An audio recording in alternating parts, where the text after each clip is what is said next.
আসসালামু আলাইকুম। আমাদের এবারের গন্তব্য ভারতের মেঘালয়।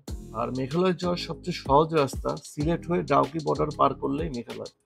তবে আপনারা কলকাতা হয়েও মেঘালয় যেতে পারেন। তখন কলকাতা থেকে ট্রেনে করে ১ম এ যেতে হবে গুয়াহাটি।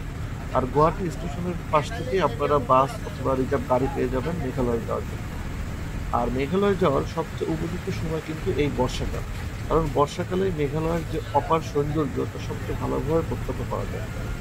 আমরাও বৃষ্টিকে সাথে নিয়ে এগোচ্ছি সিলেটের উদ্দেশ্যে। একদম সিলেট বাস স্ট্যান্ডে না নেমে আপনারা বাস স্ট্যান্ড পর একটু আগে এই হুমায়ুন চত্বরে নেমে যাবেন। ডাউকি বর্ডার যাওয়ার জন্য এই হুমায়ুন চত্বর থেকে আপনারা বাস অথবা সিএনজি পেয়ে যাবেন। বাসের কন্ট্রাক্টরকে বললে আপনাদের হুমায়ুন চত্বরে নামাই দেবে। তো আমরা হচ্ছে হুমায়ুন চত্বর থেকে সিএনজিটা রিজার্ভ করলাম ৯০০ টাকা দিয়ে। তো ওখানে আপনারা সিএনজিগুলো পেয়ে যাবেন ৮০০, ৯০০, ১০০০ এরকম ভাড়া নেবে। আর হচ্ছে যদি লোকাল বাসে যান সেক্ষেত্রে ১২০ টাকা ভাড়া পড়বে। আর এখন আছি টিলাগড়, এখানে আমার ফ্রেন্ডের জন্য ওয়েট করছি। একসাথে আমরা তামাবিল বর্ডারের দিকে যাব। হালকা হালকা বৃষ্টি পড়ছে। আমরা এখন তামাবিল বর্ডারের কাছাকাছি চলে এসেছি। আর এখান থেকে ওই যে দূরের মেঘালয়ের পাহাড়গুলো দেখা যাচ্ছে। আকাশ অনেক মেঘলা, এখন দেখি কপালে কি আছে। আর কিছুদিন আগেও মেঘালয় প্রচন্ড বৃষ্টি হয়েছে। এটা হচ্ছে তামাবিল বর্ডার, এখনো খোলে নাই কিছু। এই যে পাশ থেকে ইন্ডিয়া দেখা যাচ্ছে। আর এখানে পুলিশ চেকপোস্ট। সবার আগে আমরা এখান থেকে ইমিগ্রেশন কমপ্লিট করে তারপরে চেকপোস্ট থেকে কাজ করে আমরা এখান থেকে যাব ইন্ডিয়া। তার আগে ট্রাভেল ট্যাক্স দিতে হবে। ট্রাভেল ট্যাক্স দেওয়ার জন্য এই যে এখানে অগ্রণী ব্যাংক বা সোনালী ব্যাংকের শাখা আছে, এখান থেকে আমরা আগে ট্রাভেল ট্যাক্সটা দিব। বর্ডার খোলে ৯টার সময়, তো এখন বাজে ৮:৩০। দেখি আগে ট্রাভেল ট্যাক্সটা দিয়ে নেই। এই যে এই ট্রাভেল ট্যাক্সটা এখান থেকে দিলাম ১০০০ টাকা দিয়ে, এক্সট্রা কোনো টাকা নেয় নাই। ৮:৩০ থেকে খোলে এখানে, এখান থেকে আপনারা ট্রাভেল ট্যাক্সটা দিয়ে দিলেই হবে। প্রথমে পুলিশ চেকপোস্ট থেকে পাসপোর্টের সিল দিয়ে দিছে, আর এর জন্য তারা ১০০ টাকা করে ঘুষ নিছে। তাছাড়া তেমন কিছু দেখতে চায়নি। আর এরপরে কাস্টম থেকে এন্ট্রি করে নিল, কাস্টমও ব্যাগ পর্যন্ত চেক করে নাই। তো আমরা বাংলাদেশের সব কাজ কমপ্লিট করে এই হচ্ছে ইন্ডিয়ার দিকে এখন ঢুকবো। আর এই হলো বাংলাদেশ। আপনারা এখান থেকে মেঘালয় রাজধানী শিলং পর্যন্ত ডাইরেক্ট বাস পেয়ে যাবেন, ভাড়া এবং সময় এখানে দেওয়া আছে। তো ইন্ডিয়ার সাইডে ইমিগ্রেশন শেষ করলাম। এটা হচ্ছে Indian immigration Dawki land port.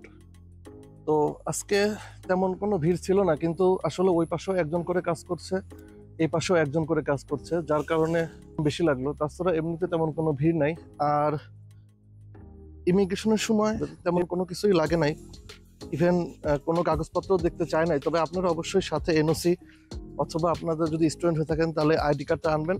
আর আরেকটা যেটা মাস্ট দরকার সেটা হচ্ছে আপনার ডলার এন্ডোর্সমেন্ট। তো এখান থেকে এই পোর্ট পর্যন্ত ওদের গাড়ি আছে ট্রাভেলার, ওখানে করে নিয়ে আসবে আবার পোর্টে দিয়ে আসবে। এখান থেকে আপনারা গাড়ি রিজার্ভ করতে পারেন, তবে আমরা আগে থেকে রিজার্ভ করে রাখছি। আমি সাজেস্ট করবো যে আগের থেকে রিজার্ভ করে রাখার। এটা হচ্ছে আমাদের গাড়ি, এই গাড়িতে করে আমরা আজকে ঘুরবো। তো আমরা জার্নি শুরু করলাম একদম ডাউকি পোর্ট থেকে। 2 ঘন্টা লাগছে টোটাল, 8টা থেকে 10টা। ভিড় ছিল না, কিন্তু একটু টাইম লাগলো, কারণ এখানে একজন মাত্র কাজ করছে, একজনের জন্য লাইন একটু বেশি হয়ে গেছে। বিল্ডিং হয়ে জিনিসপত্র একটু মনে হয় এখনো রানিং হয়নি পুরোপুরি। আজকে যে কয়টা ভিউ পয়েন্ট কভার দেওয়া যায় সেই কটা দিব, দিয়ে আমরা চেরাপুঞ্জিতে স্টে করব। আপনারা এখান থেকে গাড়ি রিজার্ভ না করতে পারলেও ডাউকি বাজার গিয়ে ওখান থেকে রিজার্ভ করে নিতে পারবেন। খুব বেশি দূরে না, 1.5 থেকে 2 কিলো। এইটা হচ্ছে ডাউকি বাজার। এখন এখান থেকে ডলার ভাঙাতে হবে, টাকা ভাঙাতে হবে, সরি ডলার তো নিয়ে আসে নাই। এখান থেকেও আপনারা রিজার্ভের জন্য গাড়ি পেয়ে যাবেন। আসলে এখানে আসলে এখানে ডাউকি বর্ডারে যেহেতু কোনো অফিসিয়াল এক্সচেঞ্জ নাই, যার কারণে এরা রেট অনেকটাই কম দেয়, 1 টাকা বা 1.5 টাকা এরকম কম পাওয়া যায়। ঠিক না? কালকে বেনাপোল, দর্শনা এগুলোতে শুনছিলাম 73.5 করে যাচ্ছে, আজকে ডাউকি বর্ডারে দিলে 71.5। বাংলাদেশ থেকে নিয়ে আসলেও এর থেকে বেশি পাওয়া যায়। আর বর্ডারে তেমন কোনো চেক করে না, তো যদি বাংলাদেশ থেকে নিয়ে আসেন তাহলে মিনিমাম 1 টাকা বেশি পাবেন বর্ডার, এই ডাউকি বর্ডারের রেটের থেকে। তো আপনারা বাংলাদেশ থেকেও নিয়ে আসতে পারেন। আমাদেরকে কোনো কিছুই চেক করে নাই ওই ইমিগ্রেশনের কোনো জায়গায়, জাস্ট বাংলাদেশ থেকে ফকিররা 100 টাকা খাইছে, ইন্ডিয়াতে কোনো ঝামেলা করে নাই। তবে যাদের রাস্তা খারাপ আছে যাওয়ার পথে, তবে যাদের ডলার ইনভেস্ট করা নাই সেই স্টুডেন্ট হলেও তাদেরকে একটু ডিস্টার্ব করছে। তবে যদি হাউস ওয়াইফ হয় সেক্ষেত্রে ডলার ইনভেস্ট না থাকলেও কোনো সমস্যা নাই। আমার ওয়াইফের ডলার ইনভেস্ট ছিল না, বাট যেহেতু মানে ওয়াইফ হলে কিছু বলছে না, বাট তাছাড়া সবাইকে ডলার ইনভেস্ট ছাড়া আটকায় রাখছে, হয়তো পরে কিছু খেয়ে ছেড়ে দেবে। তো এখান থেকে এই বাংলাদেশ নাই সাইডে, আচ্ছা আচ্ছা, এই যে আমাদের জাফলং, এটা হচ্ছে জাফলং ভিউ পয়েন্ট। এই যে আমরা বাংলাদেশ থেকে আসলে এই রাস্তাটা দেখি, আর এখন এখান থেকে ওই যে জাফলং, এটা হচ্ছে জাফলং, একদম পানি।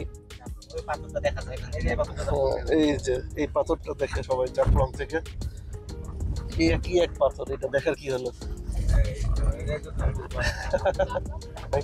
ব্রিজে আসলে ভিডিও করতে দেয় না, বাট এখান থেকে দেখাই দিলাম।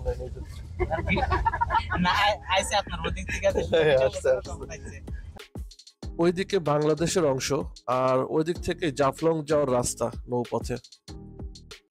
আজকে আমাদের প্রথম স্পট কুমক্রেম ফলস, এটা বর্ডার থেকে খুবই কাছে, 10 মিনিটের মতো টাইম লাগলো। আর এই ফলসটার দেখতে অনেক সুন্দর। এটা হচ্ছে ফলস, এখন পানির স্রোত অনেকটাই বেশি কারণ ইন্ডিয়াতে অনেক বৃষ্টি হয়েছে। আর আরেক পাশ দিয়ে এদিকে বাংলাদেশ, সামনে এরা দুইজন এখানে মাছ ধরছে। অবশ্য ওই জায়গা থেকে এই ফলসটার একটা খুবই সুন্দর ভিউ হয়তো দেখা যাওয়ার কথা, কারণ আমরা ফলসের উপরে আছি। পানির একটা ফ্লো আজকে অসাধারণ লাগছে।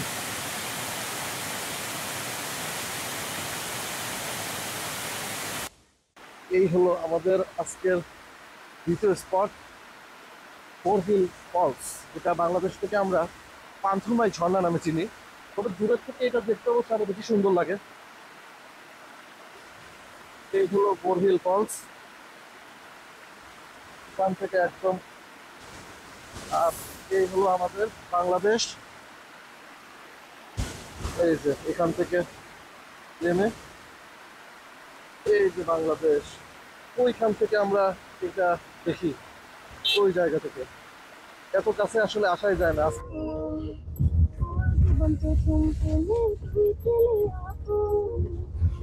এটা হচ্ছে বাংলাদেশের বর্ডার, ওই যে বাংলাদেশের গরু ঘাস খাচ্ছে।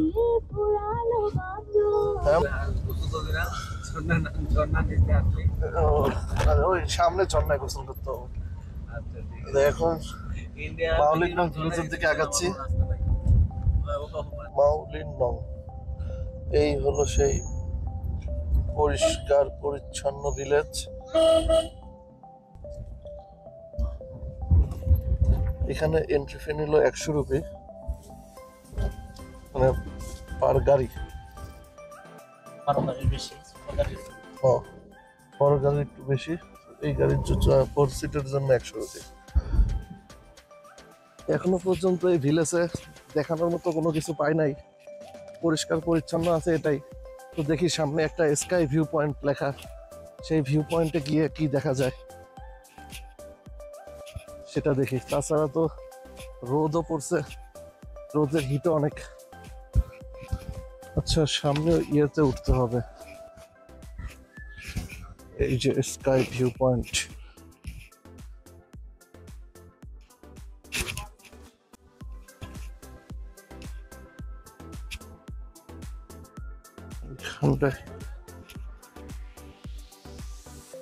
এই সিঁড়ি বেয়ে উপরে উঠা লাগবে ভিউ দেখার জন্য। এখন আমরা যাচ্ছি লিভিং রুট ব্রিজ। এটা হচ্ছে single root living root bridge. রাস্তা খুঁজে খুঁজে যেতে হবে। আসো এই যে এইদিকে হবে। দেখি এটা, হ্যাঁ হ্যাঁ, এই যে লিভিং রুট ব্রিজের রাস্তা।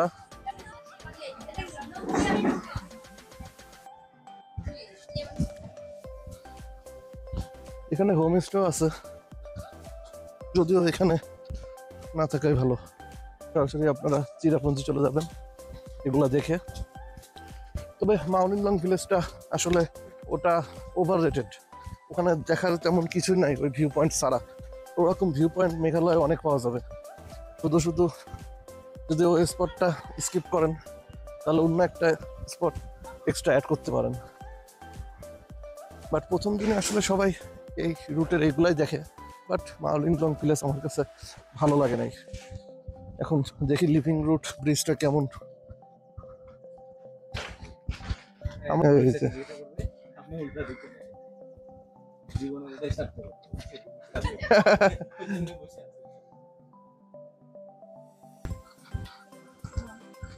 এই যে সিঁড়ি দিয়ে নিচে নামতে হবে 400 স্টেপ, মেবি 400 সিঁড়ি। তো দেখি নামা শুরু করলাম, তো দেখা যাক। হঠাৎ করে রোদের থেকে পুরো অন্ধকার হয়ে গেল। বিদেশি পোকা নাকি এটা? হ্যাঁ,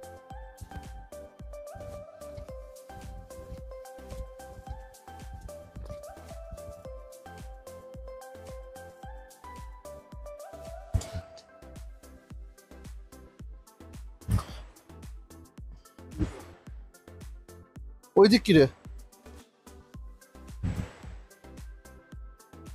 করোনা দেখা গেছে।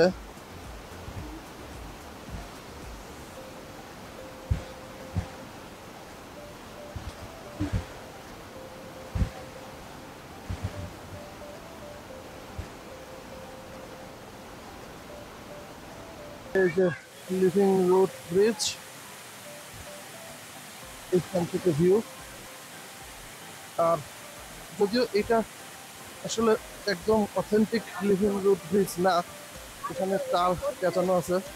অথেন্টিক একটা ফিল নিতে গেলে ডাবল ডেকার লিভিং রুট ব্রিজটা যেতে হবে। বাট রুমের মধ্যে এটাই।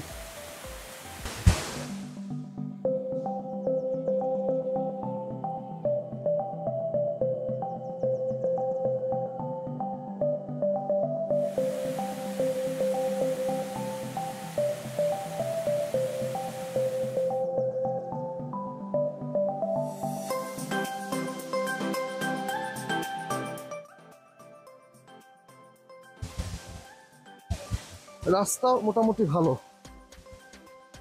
তেমন একটা পিছলা নাই, ইজিলি উঠা যাবে। এটা কি ফল? পাম পাম। এখানে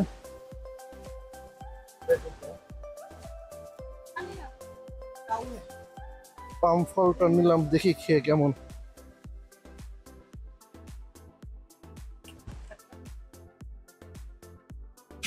One kind of tomato. Living root bridge দেখে আমরা এখন আছি শিলং এর রোডে। তবে আমরা এখন যাচ্ছি চেরাপুঞ্জিতে। আজকে রাতে আমরা চেরাপুঞ্জিতেই থাকবো। সেখান থেকে আবার দেখি কালকে ঘুরে, কালকেও হয়তো চেরাপুঞ্জিতে স্টে করার ইচ্ছা আছে। এই রাস্তা দিয়ে যাওয়ার সময় যে সারিবদ্ধ পাহাড় আর এই যে মেঘের যে খেলা, এটাই আসলে মেঘালয়ের একটা সৌন্দর্য। এখন ওই শিলং এর রাস্তা এক জায়গায় নামলাম একটা ভিউ পয়েন্টে, দেখি ভিউ পয়েন্টটা কেমন। আর এখানে লাঞ্চটাও করে নেব। Adult 20 rupee, children 10 rupee. এই হচ্ছে ভিউ পয়েন্ট। এই যে সব নিচে খাওয়ার জন্য দাঁড়ালাম। ফ্রাইড রাইস নন ভেজ, একটু মুরগির দিচ্ছে হালকা, আর ভাত। টেস্ট অতটা আহামরি না, বাট একবারে খারাপও না।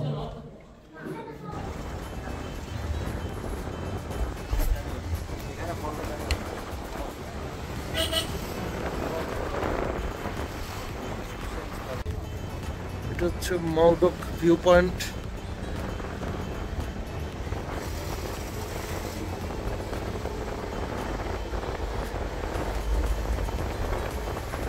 ওইখানে জিপ আছে, মাউডক ভিউ পয়েন্ট। এখানে ওই যে জিপ লাইনিং আছে, দেখি জিপ লাইনিং এ কেমন কি খরচ পড়ে বা কিভাবে কি করতে হয় এখানে। আর এই যে এখানে হচ্ছে বানজি জাম্পিং।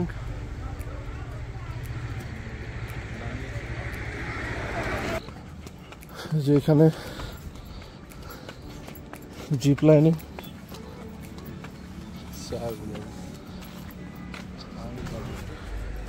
1500, কিন্তু আমার জন্য হবে না ওয়েটের কারণে, তাই জন্য আর করতে পারলাম না,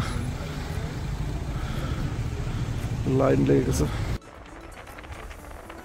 অলরেডি এখন বিকাল হয়ে গেছে, দেখি আর একটা স্পটে হয়তো যাব, ওয়াকাবা ফলস, তারপরে আমরা চেরাপুঞ্জিতে ঢুকে পড়বো, কারণ আমাদেরকে আবার সেখানে যে হোটেল দেখতে হবে। এটা একটা ভিউ পয়েন্ট ওয়াকাবা ওয়াটারফলসের। ওখানে 200 সিঁড়ি নেমে একবারে সামনে থেকেও দেখা যাবে। কেউ যদি মনে করেন যে না, মানে 200 সিঁড়ি নামবেন না, সেক্ষেত্রে ভিউ পয়েন্ট থেকে দেখতে পারেন। এখানে 20 টাকা করে ভাড়া নিল। তো এটা হচ্ছে ওয়াকাবার ভিউ পয়েন্ট। আর আপনারা যে 200 সিঁড়ি নামলে, আমি একটু দেখাই দিই কোথা থেকে দেখতে পারবেন। সেটা হচ্ছে এই যে এইখানে আরেকটা ভিউ পয়েন্ট আছে, এইখান থেকে অনেক কাছের থেকে দেখা যায়, বাট আসলে দূরের থেকেও খুব খারাপ দেখা যাচ্ছে না। যেহেতু এখান থেকে আমরা ওয়াকাবাটা দেখে নিলাম, তাহলে কালকে আর এই স্পটটা রাখবো না, এর বদলে আমরা অন্য একটা জায়গাটায় যাব। আপনারা এভাবে করতে পারেন, কারণ আসলে ওখানে নেমে দেখাচ্ছে, এখান থেকে সুন্দর দেখা যাচ্ছে। এখান থেকে দেখে আপনারা ওইটার বদলে অন্য একটা ভিউ নিতে পারেন, অন্য একটা স্পট চুজ করতে পারেন। এই যে পুরা ওয়াটারফলস এখান থেকে দেখা যাচ্ছে। এই যে আমরা এখন চেরাপুঞ্জিতে চলে আসছি। এখন আমাদেরকে হোটেল খুঁজতে হবে। এখানে অনেক হোমস্টে হোটেল আছে, এখন দেখি। মানে এই সোজা রাস্তা ধরেই সব হোটেল, হোমস্টে এগুলা সব।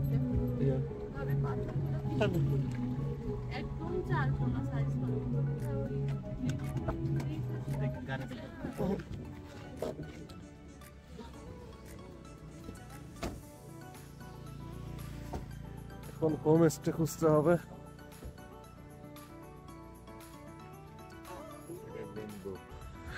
চেরাপুঞ্জিতে এসে হোটেল খুঁজতে খুঁজতে অবস্থা খারাপ, মানে যা পাচ্ছি মোটামুটি সবই বুক।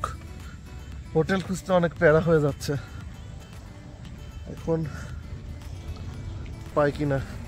7 সিস্টার ফলের কাছাকাছি চলে আসলাম, তারপরেও এখনো ওভাবে হোটেল পাইনি। প্রায় সন্ধ্যা হয়ে গেছে। আমরা লাস্টে এই হোমস্টে 2টা রুম নিলাম, বাট এটা আপনাদের জন্য রিকমেন্ডেড না। গোল্ডেন স্পুন ধাবায় আসলাম রাতে খাওয়ার জন্য।